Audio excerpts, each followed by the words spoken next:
Movie की शुरुआत होती है और हम मैक्स नाम के एक आदमी को देखते हैं जो काफ़ी ड्रिंक करने के कारण सोया हुआ था।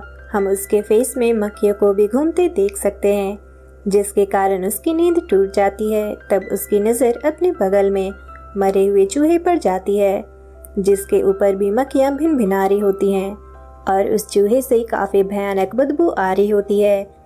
जिसके बाद मैक्स अपने आप को एक कमरे में बंद देखता है। उस कमरे का गेट किसी तिजोरी की लॉक की तरह होता है, जहां हम एक अलमारी को भी देखते हैं जिसमें ताला लगा होता है और उस कमरे में चारों तरफ मक्खियां ही मक्खियां भरी होती हैं। यहाँ तक कि ट्यूबलाइट में भी हम मक्खियों को देख सकते हैं। मैक्स काफ़ी परेशान हो जाता है कि आखिर उसके साथ ये क्या हो रहा है। जिसके बाद वह डोर लॉक के पास जाकर उसे खोलने की काफ़ी कोशिश करता है, पर उससे नहीं खुलता। उससे लगता है कि उसका दोस्त उसके साथ मजाक कर रहा है, इसलिए वह कहता है कि वह सबसे पहले जब यहाँ से निकलेगा तो वह उसे खूब पीटने वाला है। लेकिन जैसे जैसे समय बीतता है उसे पता चल जाता है कि वह इस कमरे में फंस चुका है। जिसके बाद मैक्स अपना फ़ोन निकालकर अपने दोस्तों से हेल्प लेने की सोचता है, पर वह देखता है कि उसके फ़ोन में तो सिग्नल ही नहीं आ रहा, जिससे मैक्स काफ़ी परेशान हो जाता है और आयरन डोर के पास जाकर चिल्लाने लगता है आयरन डोर ओपन करने के लिए, पर उसकी आवाज़ वहां सुनने वाला कोई भी नहीं होता।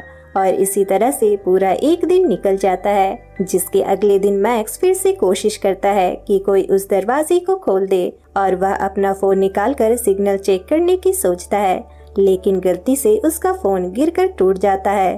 अब एक दिन गुजर जाने की वजह से उसे काफ़ी भूख और प्यास लग रही होती है और वह काफ़ी थका हुआ महसूस कर रहा होता है और अपनी प्यास बुझाने के लिए अपने जूते को उतारकर उसमें अपने यूरिन को जमा करता है और ना चाहते हुए भी उसे प्यास बुझाने के लिए अपना यूरिन पीना पड़ता है। पर इन सब की वजह से वह काफ़ी फ्रस्ट्रेट भी हो चुका था और अपने कमरे के ऊपर लटके लाइट ट्यूब को मारता है और मैक्स को उस पर एक की दिखती है जो ट्यूबलाइट के अंदर होती है और वह उस ट्यूबलाइट को तोड़कर की को निकाल लेता है और ये की उस अलमारी की होती है जो उस कमरे में होता है।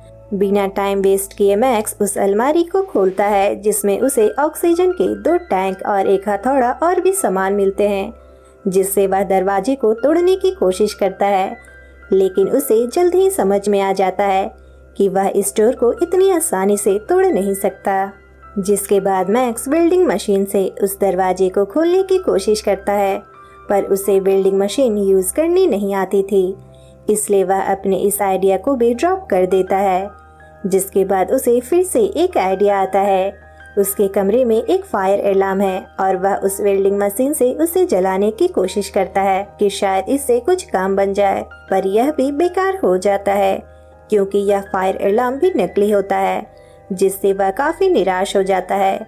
गुस्से में आकर उस अलमारी को हथौड़े से मारने लगता है और गुस्सा शांत होने के बाद मैक्स आयरन डोर के पास जाकर बैठ जाता है क्योंकि अब उसे कस के भूख भी लग रही थी कि तभी उसे सामने दीवार पर एक होल नजर आती है और उसे फिर से एक आशा की किरण नजर आती है और वह तुरंत हथौड़े से उस दरवाजे को तोड़ने में लग जाता है।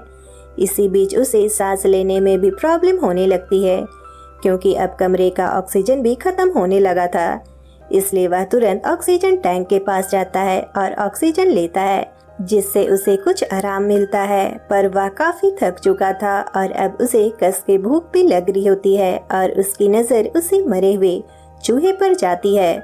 उस चूहे पर कीड़े भी लग चुके होते हैं, पर मैक्स को इतनी भूख लगी होती है कि वह उस चूहे पर पड़े कीड़े को भी खा लेता है, यह जानते हुए भी कि इससे उसकी तबीयत और भी बिगड़ सकती है। पर उसके पास और ना कोई ऑप्शन होने के कारण उसे इस कीड़े से ही अपने भूख को शांत करना पड़ता है।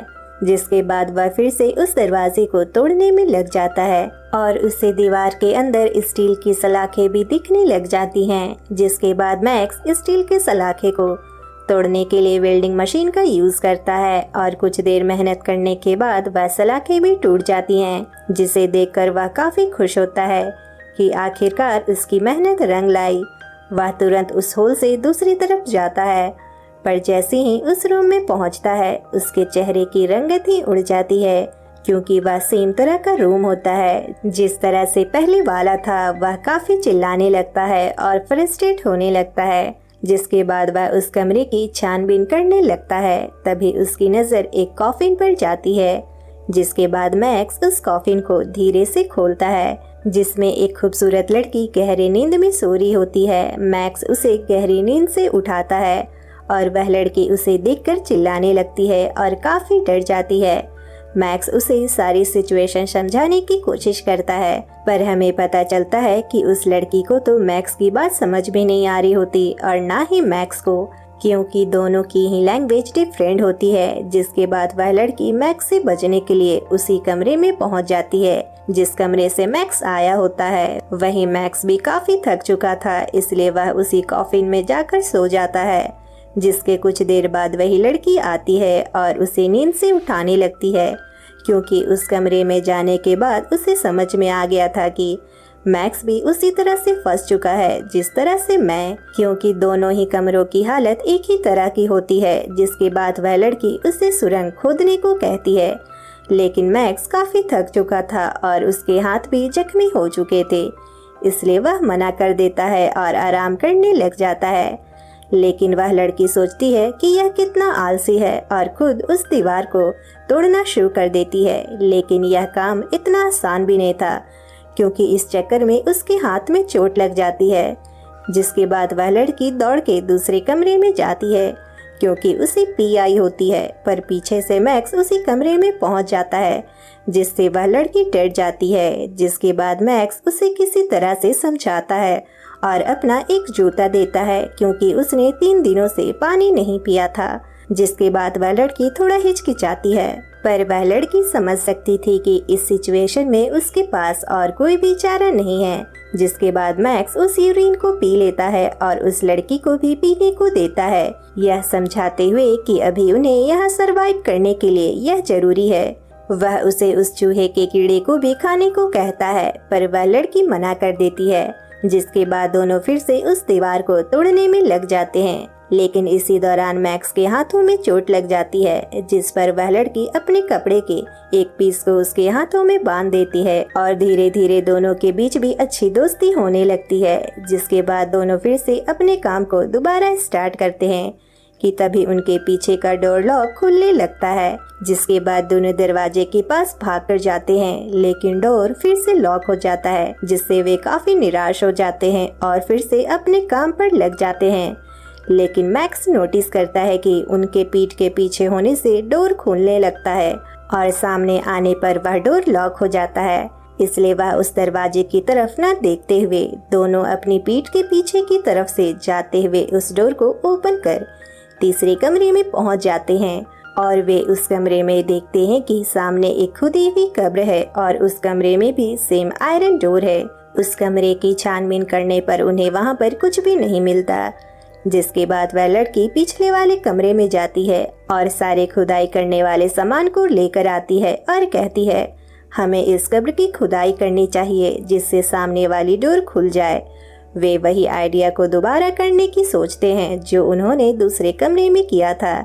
जिसके बाद दोनों मिलकर खुदाई करना शुरू कर देते हैं, लेकिन वह दरवाजा नहीं खुल रहा होता और अब मैक्स काफी थक चुका था और मैक्स को बहुत भूख भी लग रही होती है। वह लड़की भी मैक्स की बुरी हालत को देखकर समझ रही थी कि उसकी तबीयत बहुत बिगड़ रही है, बहुत दिनों से भूख और प्यास रहने के कारण। कि तभी मैक्स को ख्याल आता है कि कहीं यह कोई मास्टरमाइंड का यह सब काम तो नहीं जिसने उन्हें इस कमरे में इस तरह से लॉक कर दिया है और वह उन्हें देख रहा है और अब यह देखना चाहता है कि हम दोनों में से भूख के कारण कौन एक दूसरे को पहले मारने वाला है, ताकि वह सरवाइव कर सके दूसरे को खाकर।